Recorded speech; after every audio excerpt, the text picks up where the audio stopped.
In this video, we're going to dive into inverse exponential and logarithmic functions.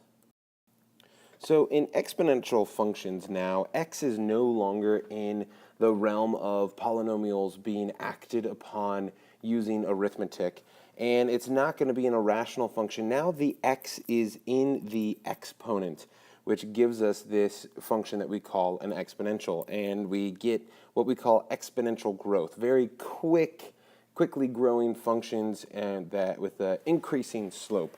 And so in the form of b to the x, if b is greater than 1, then we get this exponential growth scenario. And we notice as b increases here, we are getting a steeper slope a little sooner based upon whether it's 2 to the x, 3 to the x, 5 to the x, 10 to the x. So the higher b is, the more quickly it will climb to infinity. Now, if we change b to a number that's between 0 and 1, we get what we call an exponential decay. And so now things are going from a high population up here and decaying down to a steady state of 0 as long as we're not shifted up or down. And so as we look at these b's, we notice that something close to 1 is going to be a very slow decay, but something closer to 0 is going to give us a higher decay or a quicker decay rate. With exponential functions comes the natural exponential base, or oftentimes called the natural number or Euler's number. And we denote that with the letter e, lowercase e, and it's approximately 2.7183, depending on where you round off or truncate. And we call this the natural exponential function if we just have f of x is equal to e to the x. Why is it called the natural function, you may ask? Well, it just so happens that this particular base pops up a lot in nature when we look at things that exponentially grow like population, or things that exponentially decay like the amount of a nuclear isotope or some type of bacteria that's dying off. All of those growth and decay rates all come back to using this exponential function in some translated form. But the key is the base is, in fact, this natural number e. Looking at its graph, we see that it does fit in between 2 and 3 here, a little closer to 3 because e is closer to 3 than it is 2. Another interesting tidbit about y equals e to the x is that the slope of the tangent line, the line that only touches the curve at one point, at 0, 1 is a value of 1, and that is unique to this type of curve, and based on that uniqueness, there's going to be some nice things that we see that happen with this exponential function later in calculus. So now let's switch our mindset here to talking about inverse functions, or the inverse function of a function if that exists. And so to start this idea, we need to understand that if x is the domain of f, then that same domain becomes the range of the inverse function. Because x, when it's put into f, gives us this output of y. Well, if we take the inverse of that, then now y is our domain and x becomes our range. So the inverse function, y becomes the domain and x becomes the range, and we kind of flip the dependence, which variable is the dependent variable. So the definition of an inverse function states that given a function f, its inverse, if it exists, and this is important, if it exists, because they don't always exist, then its inverse is a function, and we denote it as f to the negative 1. This means, and we say this as the inverse of f. So we don't say f to the negative 1, we say the inverse of f, such that whenever y is equal to f of x, then the inverse of f of y is equal to x. So this leads us to our one-to-one functions and the horizontal line test. We have the vertical line test for testing if a relation is a function. We look to see if a vertical line crosses twice, it's not a function. Well, now we can use the same idea with a horizontal line test to see, is this function one-to-one? And so we say a function f is considered to be one-to-one on a domain D if each value of f of x corresponds to exactly one value of x in that domain D. Or more precisely, f is one-to-one on D if f of x1 never equals f of x2 whenever x1 is not equal to x2 for x1 and x2 in the domain. So the horizontal line test says that every horizontal line intersects the graph of one-to-one functions at most once. So I know that this is pretty wordy, and it may seem more complicated than what it really is. Let's look at a graph here to illustrate this point. These two functions here, first off, they are functions because they pass the vertical line test. So this is a function, y is equal to a function of x here, and this is a function, y is equal to a function of x, because it passes the vertical line test. However, the one on the left here passes the horizontal line test in that any horizontal line we draw only intersects the graph at most once. So we call this a one-to-one function. However, on the right, we see that we draw a horizontal line right here, and we intersect 3 separate times, so this is not a one-to-one function. So this means that we cannot express this as x in terms of y. We may be able to solve for that, but we can't write an explicit rule that incorporates this entire graph, x as a function of y. Whereas over here, we can write x as a function of y, and that works. This does not. So knowing some of the functions that we have, things like parabolas, so quadratics, they are not going to be one-to-one because we get these fails for the horizontal line test. All right, so and this makes sense in that if we wanted to try to solve for this, we wanted to say x is equal to what in terms of that? Well, we would get x is equal to plus or minus the square root of y. Well, that right there tells us there's two different functions in that. And so this cannot be a function because we get this conflicting view. So we cannot write this explicitly, x as a function of y, even though y is a function of x. This passes the vertical line test, but fails the horizontal line test. However, we can say that this function is one-to-one on the domain of negative infinity to 0 and on the domain 0 to infinity. If we split this function into two pieces, it gets rid of that failure of the horizontal line test. So we can say a function is one-to-one on a particular interval. The function such as y equals x, the line, that is one-to-one on the entire interval of all real numbers of x. However, this function, y equals x squared, is one-to-one on each of these domains, but not collectively. So then we can take a function like y equals 2x squared minus x to the fourth. The function itself does not pass the horizontal line test, but we can split this up into portions of the domain such that it does pass the horizontal line test, which gives us a one-to-one function. And you might ask, why? What is the point to this? Why do we want to know if a function is one-to-one? Well, it's going to be very important to be able to manipulate equations and functions to change their dependencies from x to y, oftentimes in calculus. And when we do that, we need to be aware of where we have these points where we change from a one-to-one relationship to a not one-to-one relationship, and we have to guard against those. Because if we overlook those transition points, it's going to screw us up in a lot of our processes. So it's important to be able to identify what functions are one-to-one and where they are one-to-one with some of the other things we're going to do in calculus later in the course. One of the ways we can look at functions is we can look at them mapping one variable to another. So for instance, our typical functions where y is a function of x, f maps x to y. So it kind of says, you know, okay, what is our x? And from that, we can get a y value. And so in our typical function, we say that, all right, well, our f of x is going to be at a certain level dependent upon what x is. Well, that's usually fine in Algebra 1, Algebra 2, and even pre-calc, and that's all we need. We just need to map one variable to another. Well, in calculus, we're going to start to look at, well, we need to be able to switch back to, well, yeah, it's nice that our vertical is dependent upon our horizontal, but what about a situation where our horizontal needs to be dependent upon the vertical?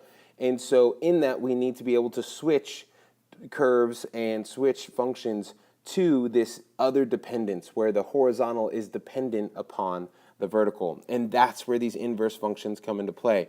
So our inverse function maps y to x, where y is now our independent variable, x is our dependent variable. Now this comes into an issue. In the left, there's no issue because this is one-to-one. There's always a one-to-one relationship. For every x, there's only one y. For every y, there's only one x. Where an issue comes into play, look at this function on the right, where we see that, okay, for any given x value, we're just going to get one y value. So that's fine. Y is a function of x, no problem. We can map x to y. So any given x value, we can find the specific y value. But if we try to do the inverse and say that, well, at this y value right here, what is our x value? Well, looking, we see that we have two intersections, and that gives us the issue. We can't definitively say that the x value has to be blah because our y value is this. We actually are getting conflicting views, and that gives us the non-one-to-one relationship because its inverse is not a function. So this brings us to our theorem here that says that if we have f and it's a one-to-one function on some domain D with a range R, then f has a unique inverse within the domain R. Notice the change here, our range went to our domain. And a range D, we had that same switch there, such that the inverse of f of x has to equal x, and the f of the inverse of y has to equal y, where x is the domain and y is the range. So if we plug these functions into their inverses or plug the inverses into the functions using our composite roles, then we must get these two unique results. If we do not, then the inverse does not exist.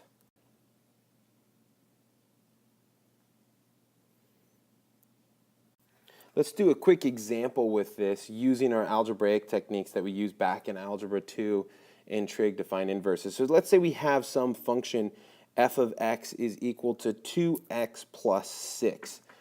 And so if this is our function, another way we can say this is, well, this is y equals 2x plus 6. And if you remember the technique, how do we find an inverse?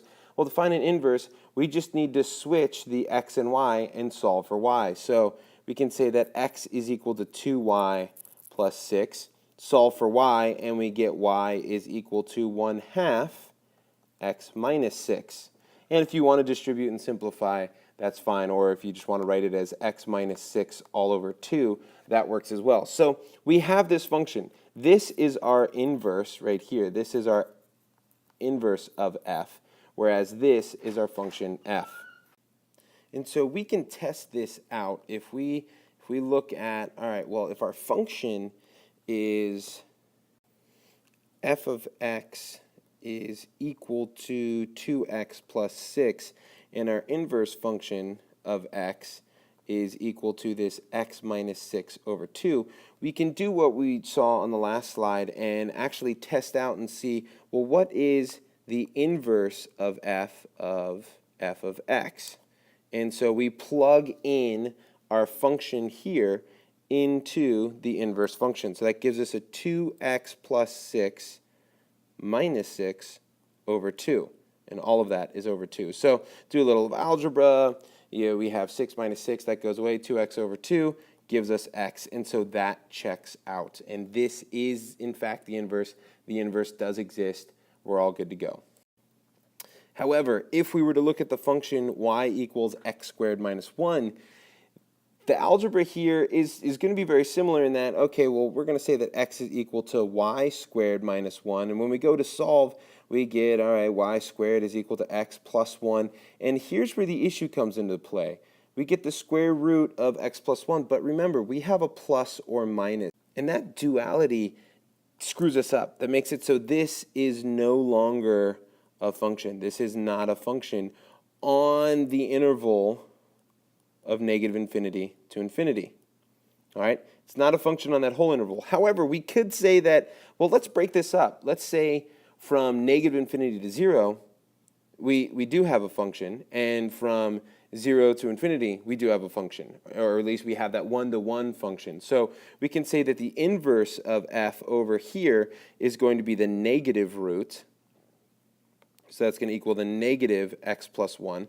And the inverse here is going to equal the positive root of x plus 1. And so to formalize our procedure here, we just did a couple examples. In order to find an inverse function, we need to switch the x and y and solve for y using all of our algebraic and arithmetic rules. And so pictured here, we have those two functions that we stated before for the inverse of this function x squared minus 1. Now, one of the unique things about inverses is that the functions will have some symmetry. So the function 2x plus 6 and the function of the quantity x minus 6 over 2 or x over 2 minus 3, those are inverses of each other, and they are symmetrical about the line y equals x.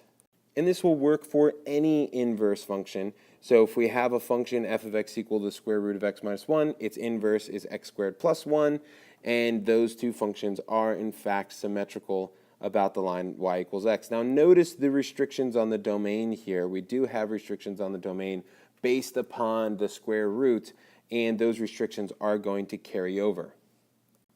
Now what does this symmetry mean? If we have symmetry about y equals x, then if the point AB is on the graph of f, then the corresponding point BA will then be on the inverse graph. So we have that switch relationship between the domain and range, and that's where we get the symmetry. Graphically, we see that because it's symmetrical about that line, but analytically, it means we're switching the domain and range. Last concept we're going to cover here in this video are logarithmic functions. And logarithmic functions are simple at the surface, but oftentimes lead to a lot of confusion. So if you are a little shaky on logarithms, make sure you pay attention to this part because it is going to be very important. You need to be able to evaluate logarithms, understand the relationship logarithms have with exponential functions, and be able to use logarithms all throughout calculus. So for any base that the base b is greater than 0, and we can't have a base equal to 1, the logarithmic function base b is denoted by log base b of x, and that's how we say this. We say y equals the log base b of x. And that is going to be the inverse of the exponential function y equals b to the x. The inverse of the natural base function with base equal to e is called the natural logarithm function, or we use ln to denote that because we use it so much. And the natural log we are going to use quite often in calculus. One of the things I like to say when dealing with logarithms and evaluating logarithms, for instance, say we have log base 2 of 8, and we want to know, well, what is that? Well, what does a logarithm ask? In every type of function, you need to understand what question is it asking, what question do you need to answer. And this is asking 2 to what power is going to equal 8. And notice the relationship there. That's 2 to the x is equal to 8 if we call this unknown x. And notice the inverse relationship between the logarithm and the exponential function. And so evaluating this, we know that obviously x is equal to 3 because 2 cubed is equal to 8.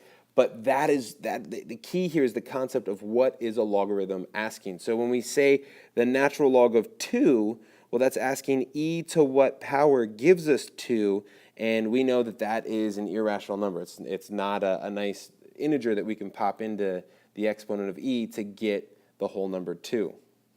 A couple rules relating to exponentials and logarithms is that if we have b raised to the power of log base b of x, that's simply just x. These are inverse functions and they cancel. It's the same thing as taking x times 2 divided by 2. Those are inverse functions. They cancel each other out.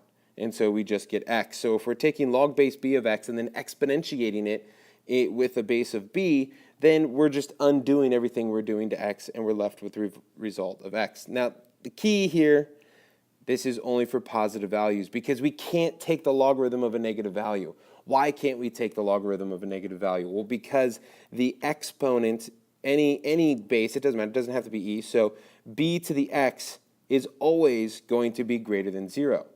Because if b is positive, then raising that to a power is still going to give you a positive number. There's no x that we can put in there to give a negative value. And the result of that, the consequence of that fact, is that we can't take the logarithm of a negative value when our base is positive. They just don't exist.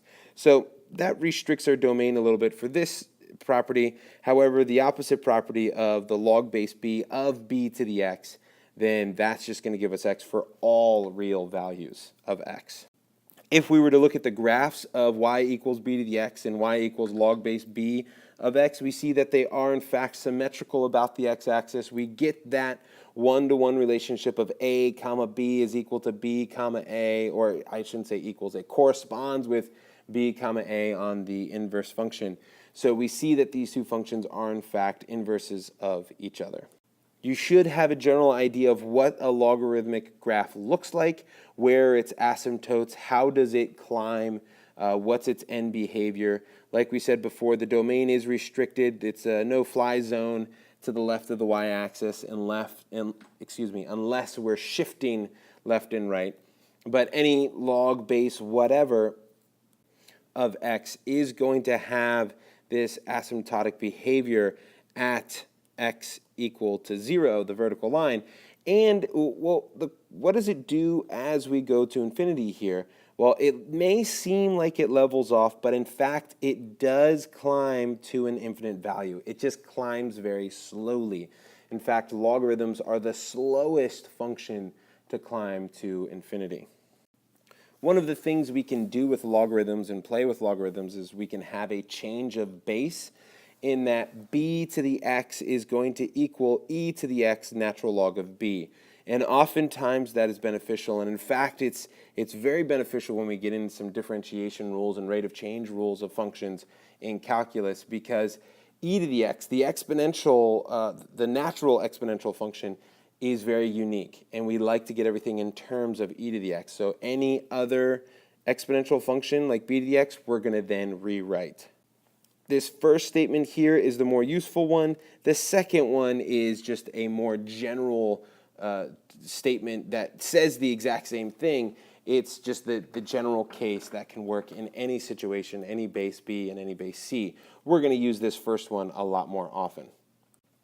So example, we could say that, well, 2 to the x is the same thing as e to the x times the natural log of 2. So we can get the exact same value, say 2 to the third. And this is what's kind of interesting in that, well, 2 to the third we know is 8. Well, that's going to equal e to the third power times the natural log of 2. And to evaluate this, we need to know our exponent rules, which is very important. And if you don't know your exponent rules, then we're going to have some issues here. This can be rewritten as e to the natural log of 2, all raised to the third power. Well, what is e to the natural log of 2? That's just 2 to the third power, which is in fact 8. Now, if you're confused at how I was able to rearrange that, then you need a little help on your logarithm and exponent rules. So this next slide, we're going to review some of those rules. So let's first start by talking about some exponent rules and review these quickly, because this goes all the way back to Algebra 1, and so hopefully you remember these because you've used them in Algebra 2 and Trig and so on. But just to make sure that we're all clear, say we have some x to the n, and we're going to multiply it by x to the m. Well, what do we do with that? We take, since they're the same base, and only because they're the same base, we add those exponents. Okay? Now, what happens if we have x raised to the power of n, and then that whole quantity is raised to the power of m? Well, how do we affect that? Well, that becomes x to the product of n times m. Okay, an example of that, and you've seen this before, x squared times x cubed.